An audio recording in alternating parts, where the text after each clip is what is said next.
Continuando con el desarrollo del módulo 3 del diplomado, vamos a ocuparnos ahora sobre los procesos restaurativos y la reparación del daño. ¿Qué son los procesos restaurativos? En suma, los procesos restaurativos son aquellos procedimientos, técnicas, estrategias, metodologías que permiten o facilitan la participación voluntaria y deliberada de los actores involucrados en un conflicto de carácter penal. Quiere decir que este proceso busca el diálogo directo entre todos los actores, con la finalidad de promover la reparación del daño a la víctima, en primer lugar, responsabilizar al autor y reinsertar a ambos en la comunidad buscando la paz social. Ustedes dirán, pero ¿cómo? El infractor es el adolescente, ¿y cómo es que voy a buscar que la víctima se reinserte a la comunidad? Recuerdan ustedes que en la unidad 1 decíamos que una de las necesidades de la víctima es justamente recuperar el control de su vida. Justamente ahí viene el sustento de que tanto víctima como ofensor necesitan reinsertarse a la sociedad para seguir con su vida. El adolescente para no seguir con una carrera delictiva y la víctima para no generarse tanta tensión, miedo, afectación emocional sobre las consecuencias de la conducta infractora y pueda retomar la confianza y la seguridad de su quehacer cotidiano. Por otro lado, tenemos que también valorar de que los procesos restaurativos se incorporan en el sistema penal desde hace muchos años en la historia. Se inició en el sistema penal para adultos y actualmente en muchos países del mundo se trabaja en la justicia penal juvenil. Por tanto, como está inserta en un proceso del sistema penal juvenil, se puede incorporar en diferentes etapas de su desarrollo. Vale decir, desde la etapa de investigación, la etapa de juzgamiento e incluso la etapa de ejecución de una sentencia, en este caso de adolescentes, en la ejecución de medidas socioeducativas. Por tanto, es un proceso, es un mecanismo transversal a todo el proceso penal juvenil. En su aplicación priman los principios de voluntariedad, lógicamente, porque ninguno de los actores han de participar en un proceso restaurativo si no lo hace voluntariamente. Nadie puede obligar a nadie a hacer aquello de lo cual no está convencido y no desea hacerlo. La responsabilidad, porque en ella se va a trabajar mucho el aspecto de cómo asumir las consecuencias de los actos respecto de uno mismo y respecto de la otra persona. La confidencialidad, tanto que el facilitador y los actores involucrados mantienen en reserva y dentro de los cánones del diálogo propiamente para este fin, todo lo que acontezca. Eso no es público y no sale. Los informes emitidos a través de un proceso restaurativo son sumamente genéricos y simplemente dan las conclusiones. El desarrollo propiamente de cada uno de los aspectos que genere este proceso restaurativo es absolutamente reservado. Promueve la imparcialidad. El facilitador y el operador de justicia tiene que trabajar con objetividad, imparcialidad. No podemos, por eso de ahí la importancia del perfil del facilitador, que pueda tener la capacidad de comprender a uno y a otro actor y no involucrarse ni con uno ni con el otro, ni emocional ni jurídicamente, ¿no? Y finalmente, el proceso restaurativo debe de promover el principio de gratuidad. ¿Por qué es importante el proceso restaurativo en todos estos mecanismos, en todos estos procesos? Porque busca o promueve o es un potencial, es una estrategia potencial para obtener mejores resultados en el sistema penal juvenil. Está demostrado que el éxito del sistema penal juvenil no está en cuántos adolescentes van al internamiento, está en el número de adolescentes que no incurren o no ingresan al sistema y en el número de adolescentes que logran reinsertarse en la comunidad y en el número de víctimas que logran recuperar su vida, ¿no? Generando lógicamente esta restauración y quebrantando esa desconfianza, esa inseguridad en la comunidad. La promoción o la responsabilización del adolescente sobre las consecuencias de sus actos contrarios a la ley penal. Es sumamente importante el proceso restaurativo porque a través de el adolescente genera un mecanismo diferente, tiene acompañamiento, orientación, asesoría por los equipos interdisciplinarios y le permiten comprender las consecuencias de sus actos. Lógicamente el adolescente no va a lograr comprender, no va a lograr asumir esta responsabilidad porque la ley se lo dice, sino porque tiene que pasar por un proceso de reflexión, de análisis, de empatía, de diálogo y no. Por otro lado, este proceso promueve la reinserción de la comunidad de manera voluntaria y sensible y finalmente la reparación del daño y la restitución de derechos. Existen varios tipos de procesos restaurativos. Para el caso del Código de Responsabilidad Penal del Adolescente, está descrito que son aquellos procesos con participación de la víctima, procesos sin participación de la víctima. Estos procesos con participación de la víctima pueden ser de manera directa o de manera indirecta. Y aquellas que son sin participación de la víctima pueden ser incluso acciones simbólicas. Por tanto, no necesariamente el proceso restaurativo busca una reparación del daño material. Entre los procesos restaurativos que el Código de Responsabilidad Penal del Adolescente ha estimado conveniente introducir está la mediación, la conciliación y de manera genérica señala mecanismos restaurativos. Y por doctrina sabemos que los mecanismos restaurativos son las celebraciones, conversaciones, reuniones familiares, círculos restaurativos, talleres, etc. En suma. ¿Quiénes son los actores involucrados en un proceso restaurativo? Lo vamos a ver, son 5 los actores, ¿no? Tradicionalmente hablamos de los sujetos procesales, quienes son agraviado y imputado. No, en el proceso de responsabilidad penal del adolescente son 5. ¿Quiénes? El adolescente en conflicto con la ley penal, que es en suma un beneficiario, no es un investigado, es un beneficiario de la intervención, que se busca generar conciencia sobre la restitución del derecho afectado a la víctima, sobre la responsabilidad de la infracción cometida, la reparación a la víctima y la reintegración a la comunidad para cambiar su trayectoria. La víctima es otro beneficiario de la intervención en quien se busca generar conciencia sobre su situación, sobre su necesidad de reparación y la generación de confianza para poder reintegrarse a la comunidad luego de la infracción de la que fue objeto. La comunidad a la que se reintegra el adolescente, la víctima, y que también es pasible de reparación cuando la reparación es simbólica. Cuarto, el facilitador o facilitadora del proceso restaurativo, que tiene un perfil especial, que tiene que estar adecuadamente preparado y capacitado para conducir estos procesos restaurativos, porque es importante que ellos garanticen la aplicación y la vigencia de los principios del proceso restaurativo. El operador de justicia, que puede ser juez o fiscal, que deriva el caso y recibe el informe para tomar una decisión final sobre el proceso restaurativo. Entonces, desarrollando un poco en qué consiste los procesos restaurativos con participación de la víctima. Los procesos restaurativos directos y los procesos restaurativos indirectos. Los procesos restaurativos directos son, por ejemplo, la mediación penal juvenil, en el cual participa el adolescente, el adulto responsable y la víctima.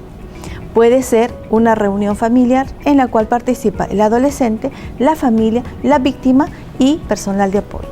Puede ser también una reunión restaurativa, que además de todos los actores señalados, podrían participar e involucrarse en ellos la comunidad y los operadores de justicia. Entonces, hablamos que la mediación directa involucra a todos los actores y va a desarrollarse de acuerdo al caso, de acuerdo a la necesidad y las circunstancias que el facilitador evalúe. Será el facilitador quien determine qué tipo de proceso restaurativo va a trabajar. No es el operador de justicia que le dice trabaje usted A, B o C tipo de proceso. Lo que hace el operador es señalar, practíquese o aplíquese un mecanismo restaurativo en el tal caso. Simple. Quien determina el tipo de proceso restaurativo a aplicar de acuerdo al contexto es el facilitador. Los procesos restaurativos indirectos, Quiere decir que la víctima no va a participar directamente. ¿Por qué? Porque tiene temor, porque no quiere ver al adolescente, está resentido, simplemente no quiere saber del tema y quiere olvidar ese episodio. Por tanto, la víctima puede designar en el facilitador o en otra persona hacer su participación activa en ese proceso. Puede ser, pero también puede ser que ella diga, no quiero que nadie me represente. Yo quiero relacionarme con el ofensor de manera indirecta a través de cartas, a través de disculpas, a través de un video o de acciones que este adolescente haga para otro. Puede decir que la víctima puede decir, no necesito que venga conmigo, yo necesito que este adolescente recupere su vida, pero para que se dé cuenta que vaya a un centro geriátrico, que vaya a la escuela, que vaya a algún sitio, que brinde un servicio a la comunidad, que haga un trabajo social o que haga alguna otra acción, o que simplemente puede decir, ya, ha habido ocasiones en que la víctima dijo que se inscriba en el colegio, que retome sus estudios, que vaya a universidad, que se ponga a trabajar, que busque hacer otras cosas. Entonces, esa es la necesidad de la víctima y la víctima lo expresa y el adolescente puede tomarlo y es función del facilitador tratar de concordar ambos aspectos en lo posible. Generalmente, en el país, y es la experiencia del Ministerio Público, se ha ido generando los mecanismos de reparación indirecta, porque las condiciones para desarrollar un mecanismo de proceso restaurativo directo son un poco más abundantes y necesitan mayores recursos. Por tanto, generalmente los equipos, por el volumen de trabajo que se tiene, realizan procesos restaurativos indirectos. Cuando realizamos un proceso restaurativo sin participación de la víctima, porque no se le ha podido ubicar, porque no se conoce la dirección o demás. Porque en el anterior caso la víctima sí está presente, se la conoce, pero ella no quiere participar. En este otro caso la víctima no es ubicada, no se le conoce, pero el adolescente quiere restaurar el daño ocasionado. ¿Qué se hace? Se pueden promover reuniones familiares en su círculo o se pueden promover la participación del adolescente en la comunidad. Esta acción comunitaria ya es de libre decisión del adolescente, porque el adolescente necesita restituirse a sí mismo la confianza y al fin suma, él quiere hacer algo para compensar lo que hizo y lo puede hacer de manera simbólica. También puede comprender asistencia a otras víctimas, ¿no? El proceso restaurativo en la justicia penal juvenil concuerda propiamente con los objetivos educativos de la justicia penal. ¿Por qué? Porque ayuda a que se tome conciencia de las normas legales y de las necesidades de respetar la norma y de no afectar los derechos de otras personas, ¿no? Finalmente, hay consecuencias penales en su vida futura. El conflicto con la ley penal, producido el conflicto con la ley penal, el juez o el fiscal solicita la participación de un mediador, de un tercero o una persona acreditada para trabajar con el agresor, con la víctima, que puede ser pública o puede ser de manera privada o puede ser de manera pública en la sociedad. Primer objetivo del proceso restaurativo: conocer a la víctima, escuchar su queja y explicar las razones de su acto. Objetivo 2, reflexionar su acto y las consecuencias con otros y con la ley penal. Tercer objetivo, promover el diálogo entre la víctima y el ofensor. Cuarto objetivo, contribuir a la pacificación entre las partes y la sociedad. Quinto objetivo, finalmente, ¿qué buscamos con el proceso restaurativo? El respeto por la ley, el respeto por las normas sociales. Entonces, el producto final es que el adolescente debiera ser consciente de que tiene parámetros sociales, tiene parámetros normativos y tenemos que respetar la ley. Entonces, ya desarrollando la práctica, porque en suma, probablemente muchos de ustedes no necesariamente van a desarrollar o van a hacer de facilitadores de un proceso restaurativo, pero es importante que todos conozcamos cómo se realiza. La mediación directa se hace un encuentro cara a cara entre el infractor, la víctima, ayudados por un tercero. En la mediación indirecta se trabaja la reparación del daño de manera que puede ser a través de medios físicos o medios materiales. Son 5 las fases para la ejecución de este proceso restaurativo. Una primera fase, que es la fase de bienvenida, de introducción, en la cual se debe establecer claramente las normas de convivencia, las normas para la ejecución. El facilitador dice qué hace la víctima, qué hace el ofensor, qué hace la sociedad, cuál es el rol de cada quien y qué se va a hacer. Establece sensación de seguridad, transmite respeto y confianza en la capacidad de las partes para encontrar una solución. Los invoca a buscar una solución al conflicto. Además, el mediador explica su papel de mantenerse imparcial y no emitir juicios de valor, de apoyar a las partes y de respetar la confidencialidad. Eso es importante, es claro, es importantísimo que el facilitador tenga desde el primer momento que expresar esta situación. 2. Es importante contar la historia. El mediador promueve que tanto víctima como ofensor cuenten la historia, cada uno desde su perspectiva, y cada uno pueda expresar sus necesidades, sus complicaciones, sus efectos, el impacto que se le ha generado a cada uno. El mediador decide qué preguntas le hace a cada persona y en qué momento. No hay normas estrictas sobre quién empieza. Puede ser la persona que habló sobre el conflicto, la parte que quiera, es libre. Entonces no hay una regla para decir primero víctima, luego agresor. El mediador anima a las partes a escucharse y a admitir el punto de vista del otro. Se marcan de nuevo las historias. 3. Ya vamos entrando a la solución del problema. Se identifican los problemas, las necesidades y se explora las oportunidades para alcanzar las soluciones. Problemas, necesidades y de qué manera solucionamos. Luego, se apoya a las personas a que identifiquen los temas claves para resolver el problema. ¿Cuál es la complicación? ¿Cuáles son los aspectos? Para eso el facilitador tiene que tener una lectura totalmente objetiva de los hechos. El facilitador en esta tercera fase anima a las partes a encontrar una solución, como qué cosas se pueden resolver, de qué manera se puede reparar el daño, o al menos descubrir nuevas formas de entender esta situación. Finalmente, ya para terminar, se celebra un acuerdo. Este acuerdo debe ser resultado de la solución más aceptable para ambas partes. Ambas partes señalan de manera consensuada, voluntaria y por escrito que comprenden el acuerdo que están celebrando, cuál es el compromiso que cada uno asume y de qué manera se va a cumplir. Para luego, ya en el cierre es un ritual muy interesante, en el cual el facilitador debe cerrar con un acto simbólico el proceso restaurativo, como prender una vela, expresar palabras, de sensación favorable sobre la acción, un círculo restaurativo, o abrazos, o darse las manos, o puede ser una celebración o un compartir. Son una serie de rituales que el facilitador puede idear o puede generar de acuerdo al contexto y al perfil de las personas con las que trabaja. Entonces no es necesario poner una regla específica sobre cómo cerrar, pero sí es importante hacer un cierre del proceso restaurativo.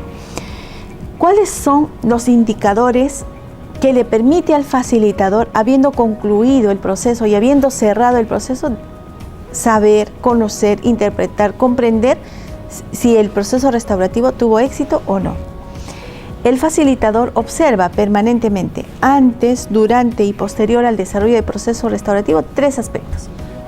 ¿Cuáles son esos? En primer lugar, va midiendo desde que el adolescente inicia hasta el cierre cuál es su nivel de involucramiento, su grado de comprensión, de concientización, de análisis, de reflexión sobre la responsabilidad y las consecuencias de sus actos. Eso es clave. Cada día el facilitador en cada sesión va a ir midiendo, va a ir evaluando, va a ir valorando cualitativamente cómo va evolucionando el adolescente sobre este tema.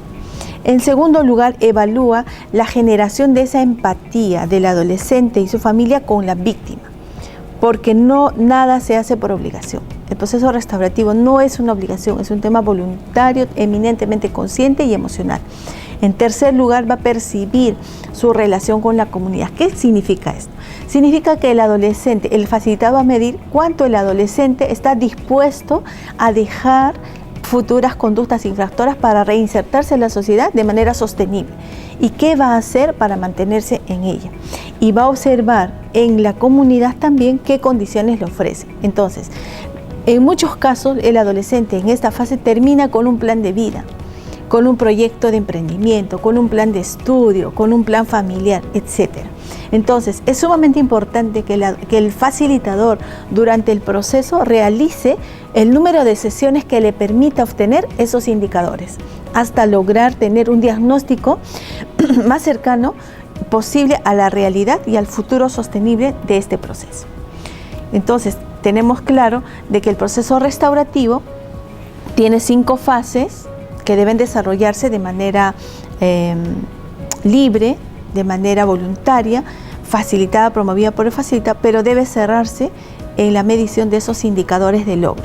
En la medida que el facilitador pueda identificar exactamente el nivel de avance en esos indicadores, estaríamos nosotros realmente contribuyendo con el proceso restaurativo a la administración de la justicia penal juvenil en el país y en América Latina y, por qué no decirlo, en el mundo.